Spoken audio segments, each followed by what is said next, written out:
तुम कितने एहसान फरामोश हो। एहसान फरामोश के लिए हम इंग्लिश में जो वर्ड यूज़ करते हैं वो है अनग्रेटफुल।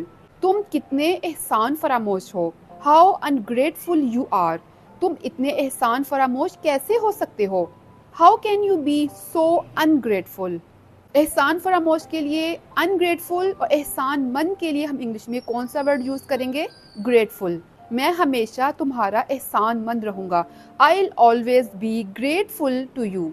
इसी तरह एहसान फरामोश से एहसान फरामोशी और एहसान मंद से एहसान मंदी। तो एहसान फरामोशी और एहसान मंदी के लिए हम इंग्लिश में कौन सा वर्ड यूज़ करेंगे, तो अल्लाह ताला के लिए हमारी जो एहसान मंदी या शुक्रगुजारी है उसके लिए हम इंग्लिश में वर्ड यूज़ करते हैं ग्रेटिट्यूड। इसी तरह उसके ऑपोजिट एहसान फरामोशी या नाशुक्री के लिए हम वर्ड यूज़ करते हैं इनग्रेटिट्यूड।